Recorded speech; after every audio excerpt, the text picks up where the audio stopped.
एक नौकरानी उसके पास आती है, उसे सूचित करती है कि मेहमान आ गए हैं। फिर नायक और महारानी प्रकट होते हैं। यूई टिप्पणी करती है कि यह जगह वास्तव में शानदार है। हालांकि वह प्रभावित नहीं लगती और पूछती है कि क्या लिन परिवार और ज्यादा नहीं होना चाहिए। प्रमुख यूई ये उनसे कहती है, पार्टी बहुत शानदार लगती है, लेकिन वह जवाब में कहती है कि उसे आसपास एक भी कोक का कैन नहीं दिख रहा है। उसी पल वही महारानी के पास आता है और कहता है कि उनकी दादी चिंतित थीं कि वह उपस्थित नहीं होंगी। वह उसे पूरी तरह से नजरअंदाज कर देती है। भ्रमित होकर वही पूछता है कि वह क्यों बात नहीं कर रही है और उससे इतना दूर क्यों व्यवहार कर रही है। यूई आगे बढ़ती है और बताती है कि कार दुर्घटना के बाद से वह अच्छा महसूस नहीं कर रही है। वही पूछते हैं कि वह कौन है। मुख्य पात्र खुद को राष्ट्रपति के सहायक के रूप में परिचित कराता है। अचानक वही उसे एक गिलास वाइन देता है और बताता है कि पैन इंडस्ट्रीज और फिचू इंडस्ट्रीज के प्रमुख पास ही हैं। वह सुझाव देता है कि वह उन्हें मनोरंजन करने के लिए जाए। इसके साथ ही वह चला जाता है। महारानी यूई से पूछती है कि वह आदमी कौन है। वह बताता है कि सिद्धांत रूप में वह उसका भाई होना चाहिए, लेकिन उसे पूरी तरह यकीन नहीं है। जो उसे पता है वह यह है कि यह लड़का 30 साल से कम का है और पहले से ही लिन परिवार का मुखिया है। उसकी कंपनी परिवार की संपत्तियों की सिर्फ एक शाखा है। महारानी कहती है कि यह जगह उबाऊ है और यहाँ का वातावरण उसे पसंद नहीं है।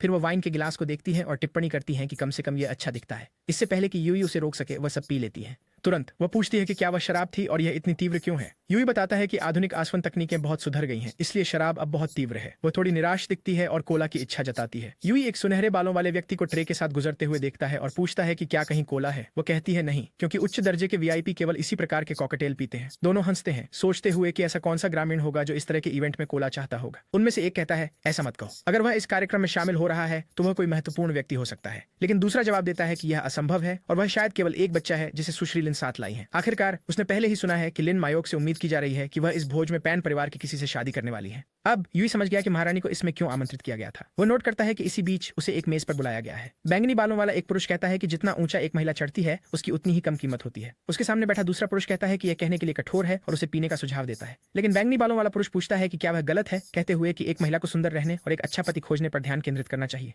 दूसरा आदमी पूछता है कि क्या उसकी नजर में कोई है। वह जवाब देता है कि वह बहुत दिलचस्पी नहीं रखता, क्योंकि उसने अपने पिता की 12वीं पत्नी को उनके पैसे लेकर भागते देखा है। हालांकि वह यह बताता है कि उसके पिता अभी भी मजबूत हैं, केवल 60 साल के हैं और बच्चे पैदा करने के लिए तैयार हैं। वह महारानी से कहता है कि उसने हमेशा अपने पिता को सलाह दी है कि निम्न वर्ग की महिलाएं इसके लायक नहीं होती, लेकिन लिन परिवार जैसे किसी व्यक्ति का खून कुछ अच्छे काम के लिए जरूर होगा। वो उसके कंधे पर हाथ रखता है और पूछता है कि वह उसके प्रस्ताव के बारे में क्या सोचती है। इस बीच यू चिंतित है, क्योंकि उसे पता है कि इस आयोजन में हर कोई शहर में प्रभावशाली है, लेकिन लिन को गुस्से में देखकर वह तय करता है कि उसे इसकी परवाह नहीं है। वह बेवकूफ के हाथ को पकड़कर मरोड़ देता है। वह आदमी घबराकर पूछता है कि क्या यू जानता है कि वह कौन है और उसे छोड़ने की मांग करता है। जब लिन सोच रहा है कि वह क्या कर रहा है, यू सभी को चौंकाने का मौका पकड़ता है। वह आदमी खुद को छुड़ाकर पूछता है कि यू कौन है और क्या उसका दिमाग खराब हो गया है। हमारा लड़का खुद को मिस लिन का सहायक बताता है और कहता है कि वह उस आदमी का भला कर रहा है, लेकिन आदमी यू की तरफ इशारा करते हुए कहता है कि अगर उसने ठीक से समझाया नहीं तो उसे गंभीर समस्याएं होंगी। यू डॉक्टर होने की कहानी गढ़ता है और दावा करता है कि आदमी की कलाई की नसों को नुकसान पहुंचा है, लेकिन आदमी इतना भोला नहीं है और पूछता है कि क्या यू यही योजना बना रहा है। वह अपने बॉडीगार्ड को बुलाता है और उसे इसे संभालने के लिए कहता है। वह सबको यह भी बताता है कि देखें क्या होता है जब कोई पैन परिवार से उलझता है। यू उससे कहता है कि और देर न करे और अंदर आ जाए। बॉडीगार्ड उस पर हमला करता है, ये वादा करते हुए कि जल्द ही यू को अपने शब्दों पर पछतावा होगा, लेकिन यू आसानी से पहला घूंसा चकमा देता है। वह टिप्पणी करता है कि भले ही आदमी की मुक्केबाजी की कौशल परिष्कृत नहीं है, वे किसी ऐसे व्यक्ति से निपटने के लिए पर्याप्त हैं। चेहरे पर घूंसा मारते ही आदमी गिर जाता है। इस बीच पैन परिवार का आदमी कहता है कि बॉडीगार्ड स्तर 3 का था। संवर्धक टेबल पर बैठे लोग फुसफुसाते हैं कि कोई जो इतना ताकतवर हो वह जियांग सिटी में कहीं भी अलग नजर आएगा, तो ये लड़का आखिर है कौन। सभी के हैरान होने पर यूएस सिस्टम को सक्रिय कर देती है और एक पुनर्जीवित औषधि प्राप्त करती है। फिर लिन परिवार का एक बुजुर्ग आता है और यूएस से पूछता है कि क्या हो रहा है। यूए बॉडीगार्ड की लड़ाई के बारे में बताते हैं और बुजुर्ग बड़बड़ाते हैं कि मियाओ का दिमाग खराब हो गया होगा। पैन परिवार का आदमी पूछता है कि क्या वे अपने मेहमानों के साथ ऐसे ही व्यवहार करते हैं। वृद्ध व्यक्ति स्पष्ट रूप से हड़बड़ाया हुआ माफी मांगता है और वादा करता है कि वे इसे संभाल लेंगे, लेकिन पैन परिवार का आदमी बस कहता है कि विवाह के माध्यम से किसी भी गठबंधन को भूल जाए। अजीब बात है, महारानी यूए से कहती है कि उन्हें लगता है कि वह इससे लाभान्वित होंगे। यूए स्टारवेल्ड सोचता है कि क्या उसे सिस्टम के बारे में पता है। असहज महसूस करते हुए वो कहता है कि उसने ऐसा केवल इसलिए किया क्योंकि उसे लिंग भेदी टिप्पणियां पसंद नहीं है, लेकिन महारानी आसानी से नहीं बहकती हैं और कहती हैं कि वह निश्चित हैं कि इसमें और भी कुछ है। अचानक बुजुर्ग उसकी ओर इशारा करते हुए स्पष्टीकरण मांगते हैं। उस पर परिवार का अपमान करने का आरोप लगाते हैं। वह दावा करते हैं कि उन्होंने कभी उसकी निम्न उत्पत्ति के बारे में परवाह नहीं की, मुश्किल से उसे पाला और उसे सब कुछ दिया, तो वह उन्हें इस तरह से क्यों चुका रही है। लिन यूई की ओर मुड़कर पूछती है कि यह आदमी कौन है। यूई जवाब देती है कि उसे कुछ नहीं पता, शायद वह परिवार का कोई साधारण बुजुर्ग है। आदमी चिल्लाते हुए कहता है कि परिवार प्रमुख है, लेकिन उसकी वजह से अपमानित हुआ है और उसे पान परिवार के युवा मालिक से माफी मांगनी चाहिए। यूई उसे शांत रहने के लिए कहता है और कहता है कि वह इसे संभाल लेगा, लेकिन वह उसे अनदेखा करते हुए पूछती है कि क्या वे वास्तव में स्वयं को कुलीन और शिष्ट मानते हैं, क्योंकि उसके लिए वे सिर्फ लोग हैं जिनमें नैतिकता नहीं है और जो केवल दिखावे की परवाह करते हैं। बातचीत के दौरान जो उसने सुना उसके आधार पर उसने पहले ही समझ लिया था कि वे केवल सतही शोहरत की परवाह करते हैं और असली मूल्य में कुछ योगदान नहीं करते। वो अपनी तीखी बातों को जारी रखती है जिससे अंकल अवाक रह जाते हैं, लेकिन वह पूछती है क्या उसने कुछ भी गलत कहा है। वह जोड़ती है कि अगर वे उसके माफी मांगने का इंतजार कर रहे हैं तो उन्हें यह अनुरोध उसके कफन के लिए बचाकर रखना चाहिए। अपमान इतना बड़ा है कि बेचारा आदमी गिर जाता है और उसका सिर फर्श पर लग जाता है। चाचा उठते हैं और कहते हैं कि वह ऐसा कहने के लिए अपना दिमाग खो रही है, लेकिन वह बस कहती है कि अगर वे उसे माफ करें तो। हालांकि चाचा चेतावनी देते हैं कि उसे दी गई हर चीज वापस ले ली जाएगी और उसे परिवार से बाहर कर दिया जाएगा। लेकिन फिर हम आगे बढ़ते हैं और मेहमानों से कहते हैं कि उनके जैसे एक मार्शल समूह का समर्थन होना होगा।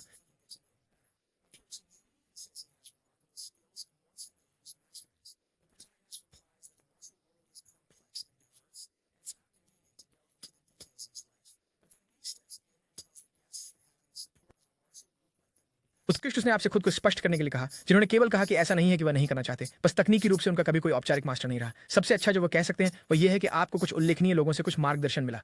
फिगर्स लिन वेई सभी को शांत करते हुए कहते हैं कि आज व्यापार पर चर्चा करने का समय नहीं है। वो सिर्फ यूई के लिन मायोक के साथ संबंधों के बारे में जानना चाहते हैं। वो बताते हैं कि अब तक उन्होंने उसे केवल एक के साथ देखा है, लेकिन उसे इतने प्रतिभाशाली युवा के साथ देखकर उसका भाई आश्वस्त होता है। आसपास के लोग लिनवेई का मजाक उड़ाते हैं, कहते हैं कि पहले वह किसी के साथ उसका विवाह करने के लिए तैयार था, बस गठजोड़ बनाने के लिए। महारानी कहती है कि वह इस सारी बातचीत से थक चुकी है और अब चलने का समय है। वे वहां से निकलते हैं जबकि वाई उन्हें विदा करते हुए कहते हैं कि अब वह और हस्तक्षेप नहीं करेगा। अचानक एक वेट्रेस पास आती है और कहती है कि किसी का फोन बज रहा है, लेकिन मियो को कुछ नोटिस करती है। वेट्रेस की ओर इशारा करती है और उसे पास आने को कहती है। वह उसे 5 केस कोका कोला खरीदने का आदेश देती है, न केवल उसके घर के लिए बल्कि सभी लिन परिवार निवासों के लिए। उसका भाई भ्रमित दिखता है, ये समझने की कोशिश करता है कि वह क्या कर रही है। मियो को उससे कहती है कि वेट्रेस से पूछे कि वह मेहमानों के बारे में फुसफुसा क्यों रही थी।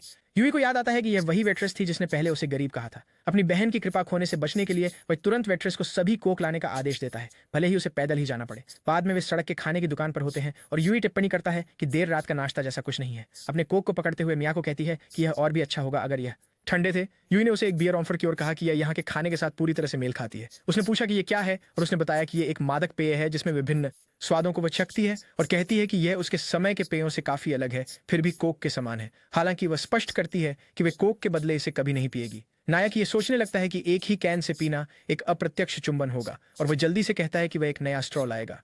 इस बीच वह 2 आदमियों को पास में एक युवा महिला को धमकाते हुए छोड़ देती है। वे उससे कहते हैं कि शायद वह नहीं चाहेगी कि उसका प्रेमी इसके बारे में जाने। उसके परिवार पर बहुत कर्ज है, लेकिन अगर वह उनके साथ आती है तो कर्ज जल्दी चुकाया जा सकता है। महारानी चुपचाप देखती रहती है। महिला विरोध करती है, कहती है कि वह नहीं चाहती। एक आदमी उसे चेतावनी देता है कि अब उसके पास कोई विकल्प नहीं है। दूसरा आदमी उसे धक्का देने लगता है, कहते हुए वह जमीन पर गिरता है और पूछता है कौन था वह महारानी थी जो पूछती है कि क्या वह पीने के मूड में नहीं था। आदमी पास आते हैं और कहते हैं कि वह दुष्ट काफी साहसी है, लेकिन देखते हैं।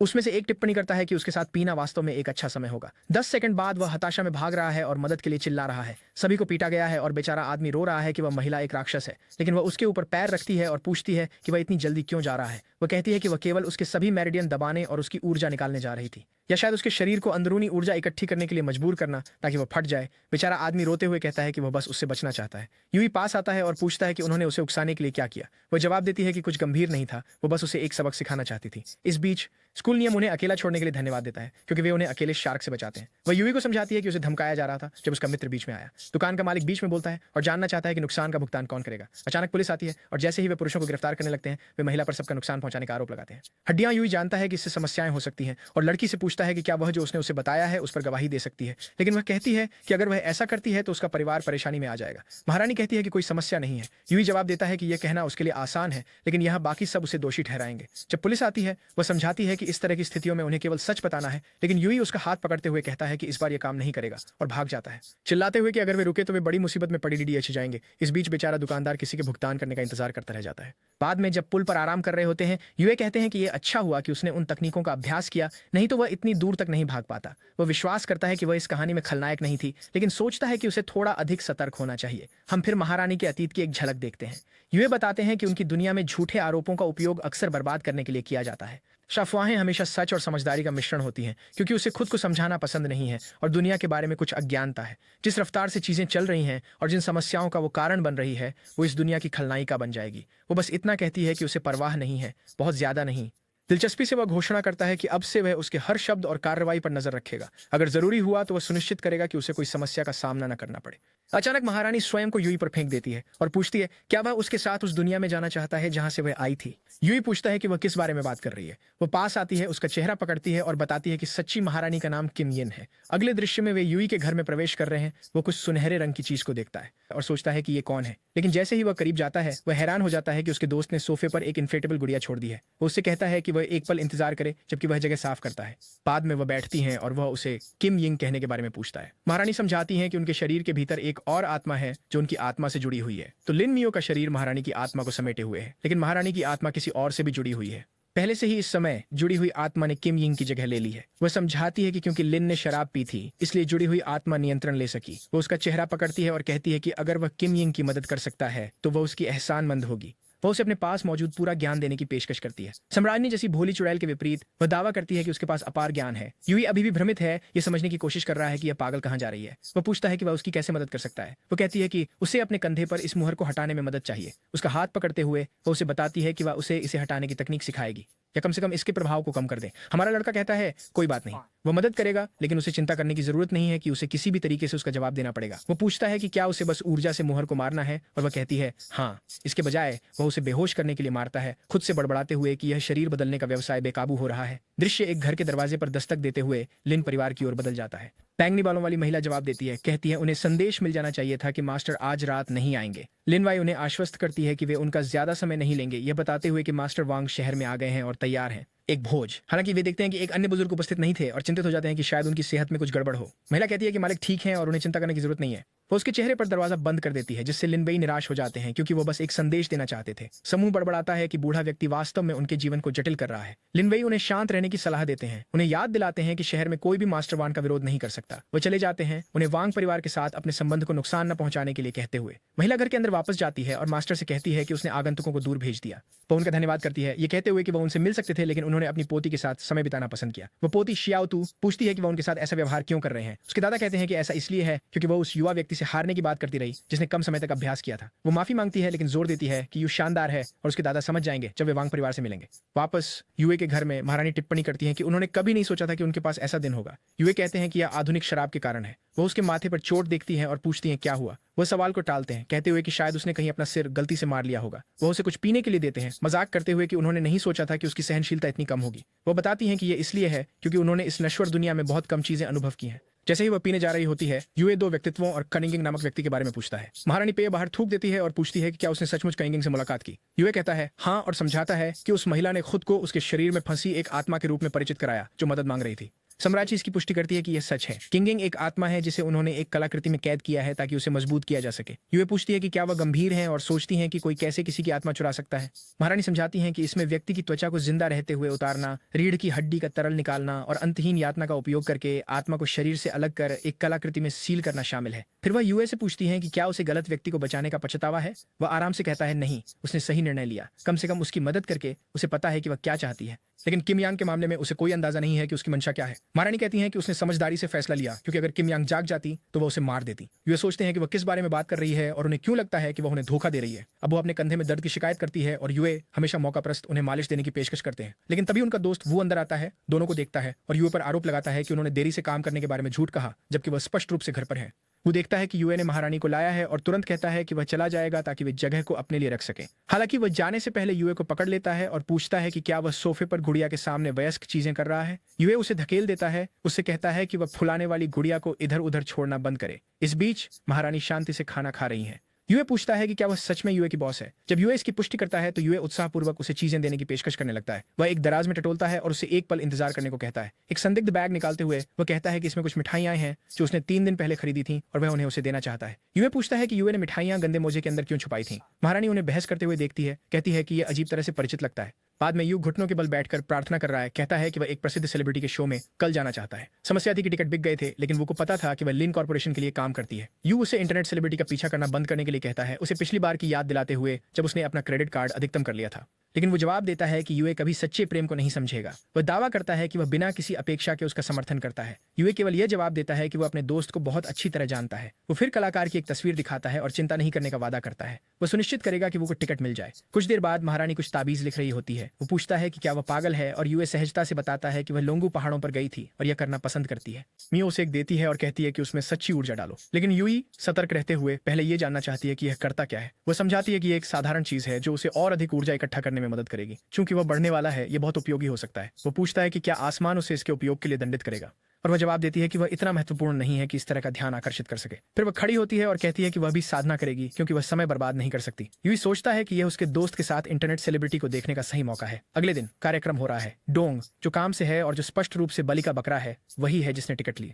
वह उन्हें सौंप कर चला जाता है। यूई से कहता है कि मजे करो। वो उसका धन्यवाद करता है, उसे सच्चा भाई बताता है। स्थल पर यूई पूछता है कि यह आयोजन किस बारे में है। वो बताता है कि यह एक दिन के लिए शहरी खेती को बढ़ावा देने के बारे में है, लेकिन वह जल्दी से जोड़ता है कि असल आयोजन मायने नहीं रखता। जो मायने रखता है वह है जो मंच पर है। सेलिब्रिटी सभी का धन्यवाद करती है कि उन्होंने उसका इतना समर्थन किया। वो पूछता है यूई से कि क्या वह सबसे प्यारी चीज नहीं है जो उसने कभी देखी है। यूई सहमत होती है, लेकिन जोड़ती है कि किसी महिला को केवल अपनी खूबसूरती पर निर्भर नहीं होना चाहिए। लड़की इसे सुन लेती है और खुश नहीं लग रही। फिर एक और आदमी मंच पर आता है और वह कहती है कि उन्हें सभी विक्रेताओं का समर्थन करना चाहिए और एक बेहतर शहर बनाना चाहिए। वो अपनी सैंडल उतारकर उस आदमी की ओर चलने लगती है जैसे कुछ खतरनाक योजना बना रही हो, ये कहते हुए कि जो सलाह नहीं सुनते उन्हें सजा मिलनी चाहिए। स्वाभाविक रूप से वह चिल्लाने लगता है कि वह भी सजा पाना चाहता है। जमीन पर पड़ा आदमी खुद का आनंद लेता हुआ दिखता है और यूई कहती है कि इसमें कुछ गलत है। अचानक वह आदमी उसके पैर को काट लेता है और लड़की पूछती है कि क्या वह अभिनेता नहीं है। यूई वो को आगे धकेलती है, कहती है कि वह उसकी मदद करेगा। वो आदमी उसका पैर निगलता रहता है जब तक वो उससे टकराकर उसे पीछे हटने के लिए नहीं कहता। दोनों आदमी एक दूसरे को घूरते हैं, तभी वे दोनों चेहरे पर मुक्का खाते हैं। भीड़ आगे बढ़ती है, चिल्लाती है कि यान यान को मत छुओ,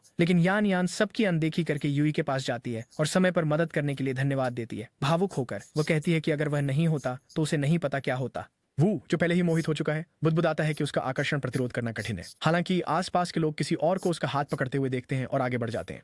यूई से छोड़ने के लिए कह रही है। यूई समझाने की कोशिश करता है कि कुछ गलत है, लेकिन वो खुद भी छोड़ नहीं पा रहा है। याम यान पूछती है कि क्या वो उम्मीद से पहले से ज्यादा ताकतवर है, जबकि यूई सोचता है कि वह क्यों उसके साथ छेड़छाड़ कर रही है। आखिरकार वह उसका हाथ छोड़ देती है और कहती है कि उसे यकीन है कि वह संभाल सकता है, लेकिन यूई इस पागलपन में शामिल नहीं होना चाहता और दौड़ जाता है। बाद में वो एक गली में होता है, इन पागलों से भागने की वजह से थका हुआ। तभी एक सूट पहना आदमी प्रकट होता है, ये कहते हुए कि उसने आखिरकार उसे ढूंढ लिया। यूई उस आदमी से समझदारी की बात करने के लिए कहता है, ये समझाते हुए कि उसने कुछ गलत नहीं किया। ये यान यान है जो पागल है, लेकिन इससे पहले कि वह खत्म कर सके आदमी उसका गला काट देता है। यूई पूछता है कि वह कौन है, लेकिन आदमी यह जानने में अधिक दिलचस्पी रखता है कि यूई ने हमले से कैसे बचा। अब वो मान चुका है कि यूई बूढ़े आदमी की मौत में शामिल है। यूई को एहसास होता है कि उस आदमी के पास वही ऊर्जा है जैसे उन लोगों की जो पहले उस पर हमला कर चुके थे। वो उस आदमी पर हमला करने के लिए तुरंत कदम का उपयोग करके उसके पीछे जाता है और एक घूंसा मारता है जो उसे दीवार में भेज देता है। यूई पास आता है, एक हाथ जेब में डालकर, और कहता है कि उसने कुछ पसलियां सही सलामत छोड़ दी क्योंकि उसे कुछ जानकारी चाहिए। अचानक यूई एक काले गोले से लगभग टकराता है और पीछे फेंका जाता है। एक गंजा आदमी प्रकट होता है और पूछता है कि यूई इतना तेज क्यों है। उसके पीछे दो और लोग आते हैं जो कहते हैं कि उन्हें एक साथ खत्म करना और इनाम को बांटना बेहतर है। यूई को यकीन नहीं है कि वह एक साथ 3 प्रतिद्वंद्वियों को संभाल सकता है। तभी वो आ जाता है, कहता है कि उसने आखिरकार उसे ढूंढ लिया और उसे यान यान पर फेंकने के लिए धन्यवाद करता है। लेकिन फिर वो उन सभी आदमियों को देखता है और पूछता है कि क्या वह गलत समय पर आया है। गंजा आदमी जवाब देता है, नहीं, तुम सही समय पर आए हो। वो लगभग कुचला जाता है, मदद के लिए चिल्लाता है और पूछता है कि क्या चल रहा है। यूई गंजे आदमी पर हमला करता है, लेकिन जानता है कि चीजें अब और कठिन हो गई हैं क्योंकि अब उसे किसी और की रक्षा भी करनी है। वो से कहता है कि उसकी तरफ दौड़ो, लेकिन 2 और आदमी प्रकट होते हैं, घोषणा करते हुए कि कोई भी जीवित नहीं जाएगा। अचानक धुआं चारों ओर फैल जाता है। गड़बड़ी में एक आदमी गलती से अपने साथी को घुटना मार देता है। वो माफी मांगता है और दूसरा उसे सावधान रहने के लिए कहता है। इधर उधर देखते हुए वे र्यूई को नहीं ढूंढ पा रहे हैं और वो चला गया। यान यान अचानक प्रकट होती है और र्यूई को बचा लेती है। कुछ समय बाद वे सभी थके हुए होते हैं और यान यान कहती हैं कि यह जगह काफी सुरक्षित है। वह समझाती हैं कि वे लोग मार्शल लीजन से हैं, लेकिन यहाँ उनका पीछा करने की हिम्मत नहीं करेंगे। र्यूई जमीन पर फैला पड़ा है, बड़बड़ाते हुए कि उसे विश्वास नहीं हो रहा कि उसे उसकी देवी ने बचा लिया। यूबी ने खुद को यान यान से परिचित कराते हुए कहा कि वह उनकी कृपा के आर्णी है, लेकिन वह बस ये अनुरोध करती हैं कि वह इस बात को किसी को न बताए क्योंकि वह प्रसिद्ध होना नहीं चाहती। यूबी पूरी तरह मोहित आश्चर्य करता है कि उसने कभी सोचा था कि वह एक दानव हो सकती है। अचानक यान यान अपनी भाव भंगिमा बदलती है और पूछती है क्या वह इसे सुन सकता है। यूबी पूछता है क्या सुने। वह कहती है जाहिर है ये तुम्हारे दिल की धड़कन की आवाज है। वह समझाती है कि उसे अभी एक प्यारी मामूली लड़की ने बचाया है जिसका दिल अच्छा है और जो बदले में कुछ नहीं चाहती। निश्चित रूप से तुम्हें लग रहा होगा कि वह भविष्य की पत्नी के रूप में परिपूर्ण है, यही वजह है कि तुम्हारा दिल तेज धड़क रहा है। उस क्षण यूबी को एहसास होता है कि यह लड़की पागल है। बाद में पार्क में यूबी पूछता है कि अगर वह इतनी कुशल है तो उसने स्टेज पर उस आदमी के खिलाफ लड़ाई क्यों नहीं की। वो बताती है कि यह कंपनी की नीति है, उसे कमजोर और भंगुर दिखना होता है। ये एकमात्र तरीका है कि हर कोई आपकी रक्षा करना चाहे। ह्यू सोचता है कि उसका गरीब दोस्त हमेशा धोखा खाता है। वह इसे नजरअंदाज करता है और मार्शल आर्टिस्ट के लीजन के बारे में पूछता है। यानियान हैरान होती है कि उसे नहीं पता और बताती है कि यह हथियारों का एक समूह है जो निश्चित रूप से मार्शल आर्ट्स का उपयोग करते हैं। वे एक मशहूर भूमिगत संगठन है, लेकिन अगर वो और जानना चाहता है तो उसे उसके और कार्यक्रमों में शामिल होना पड़ेगा। वो उसे डिस्काउंट देने की पेशकश करती है अगर वह ऐसा करता है। शिजेन कहती है कि अगर वह जल्दी निर्णय लेता है तो उसे 20% की छूट मिलेगी। यूई पहले ही शहर वापस आ चुका है। उसे एहसास हो रहा है कि उसे इस अजीब सेना के कारण और अधिक शक्तिशाली बनना होगा। उसे याद है कि मायोक ने कहा था कि उसे एक आध्यात्मिक जेड की जरूरत होगी और वह उसे कॉल करने का निर्णय लेता है। वह उसे बताती है कि जेड की दुकान पर जाएं, पत्थरों में ऊर्जा डालें और उसे पता चल जाएगा कि कौन सा आध्यात्मिक है। इससे पहले कि वह कुछ और कह सके, वो कहती है कि उसे अपनी प्रैक्टिस पर वापस जाना होगा और फोन काट देती है। यूई को याद आता है कि उसे गली में उन लोगों को चौंकाने के लिए एक इनाम मिला था। ये एक पैट तकनीक लगती है, हालांकि उसे नहीं पता कि इसका क्या मतलब है। इसे परखने के लिए वह इसका उपयोग करता है और एक तरफ देखता है। महिला को देखकर यह एक दृश्य पैट तकनीक है जो उसे उसके कंकाल को देखने की अनुमति देती है। अप्रभावित वह शिकायत करता है कि यह प्रणाली उसे ऑर्थोपेडिक डॉक्टर बनाना चाहती है। बाद में दृश्य एक प्राचीन बाजार में बदलता है। कुछ आदमी देखते हैं जब यूई जेड के टुकड़ों में ऊर्जा डालकर उन्हें शुद्ध करता है। दुकानदार पूछता है कि क्या उसे जेड का कोई शौक है, क्योंकि वह उनके ऊपर ललचाते हुए देख रहा है। यूई कीमत के बारे में पूछता है। दुकानदार उसकी गुणवत्ता देखने की नजर की तारीफ करता है और कहता है कि जेड का वह टुकड़ा 2 मिलियन के बराबर है। अजीब तरह से यूई जवाब देता है कि जेड अभी भी अशुद्धियों से भरा हुआ है, इसलिए वह और जगहों पर देखेगा। जब वह बाहर जाता है तो वह बड़बड़ाता है कि यह आदमी ग्राहकों को बैंक से भी ज्यादा लूटता है।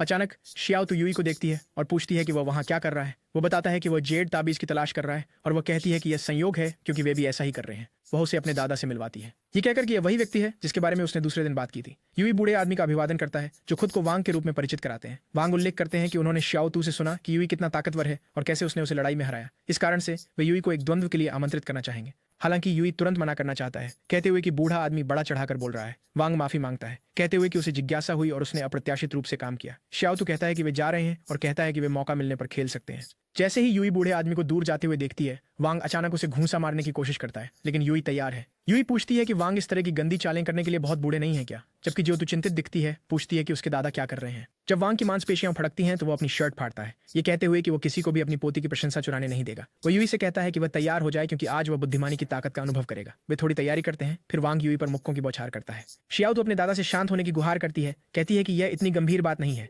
लेकिन यूई जवाब देता है कि उसे अब अपनी गरिमा के लिए लड़ना होगा। वांग यूई की कुशलता की तारीफ करता है, लेकिन कहता है कि वो अभी शियाओतू की प्रशंसा के लायक नहीं है। शियाओतू भाग जाती है, कहती है कि उसे सिस्टर लिंग को ढूंढकर इसे रोकना होगा। वांग यूई की ओर छलांग लगाता है।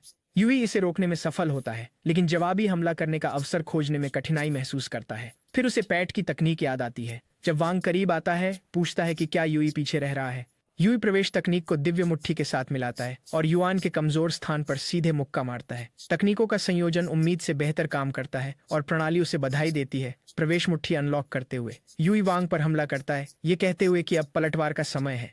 वांग मुस्कुराते हुए कहता है कि वे इसे एक मुक्के से निपटाएंगे। यूई देखता है कि वांग का कमजोर स्थान उसके कंधे पर है, लेकिन दुर्भाग्य से वांग बच जाता है। वांग उसका मजाक उड़ाते हुए पूछता है कि क्या उसकी ऊर्जा खत्म हो रही है। वांग यूई के पेट पर जोरदार प्रहार करता है, जिससे यूई खून खांसता है और गिर जाता है। वांग अपने हाथ झाड़ते हुए कहता है कि यूई को और अभ्यास की जरूरत है। समय बीतता है और यूई ये सोचते हुए जागता है कि क्या हुआ। अचानक अजीब कपड़ों में एक आकृति पास आती है। ये महारानी है। वह कहती है कि उसने कभी नहीं सोचा था कि उसे सड़कों पर सोना पसंद है। यूई शर्मिंदा होकर उठता है और पूछता है कि वह यहाँ क्यों है। वो बताती है कि उसने सुना था कि भट्टी में कुछ शोधन हो रहा है और उसे देखना चाहती थी। वह यूई के बहुत करीब झुक जाती है और उसकी शर्ट के बटन खोलने लगती है। वो कहती है कि वह बस अंदरूनी चोटें देख रही है और निष्कर्ष निकालती है कि वह ठीक है। खड़ी होकर वह उसे सलाह देती है कि हर दुश्मन को हराया नहीं जा सकता, इसलिए उसे अपने मुकाबले समझदारी से चुनने चाहिए। यूई समझाने की कोशिश करता है कि उसके पास कोई विकल्प नहीं था, क्योंकि बूढ़े व्यक्ति ने पहले उस पर हमला किया। वो याद करता है कि लड़ाई के दौरान उसने वांग के कंधे पर एक चोट देखी थी और उसे निशाना बनाने के बारे में सोचा था। हालांकि उसने जानबूझकर चूकने का निर्णय लिया, क्योंकि बूढ़े आदमी को बहुत अधिक घायल करने से उसकी प्रतिष्ठा खराब हो सकती है। उसने देखा कि वह उसके बारे में थोड़ा चिंतित लग रही है और पूछता है कि क्या वह अपने शिष्य को खोने से डर रही है। वो जवाब देती है उसे अपने गंदे हाथों से न छूने के लिए। इस बीच वांग सोच रहा है कि यूए कहाँ गया। वह मानता है कि लड़का उसकी उम्मीद से ज्यादा मजबूत था, विशेषकर वह आखिरी पंच जो खतरनाक लगा। हालांकि वांग को विश्वास है कि उसकी खुद की क्षमताएं श्रेष्ठ हैं और उसने यूए के हमलों को आसानी से कम से कम वह ऐसा ही सोच रहा था। उसका कंधा पूरी तरह से खराब हो गया है। अचानक शियाओ तू बहन लिंग के साथ दिखाई देती है। वांग चौंक जाता है।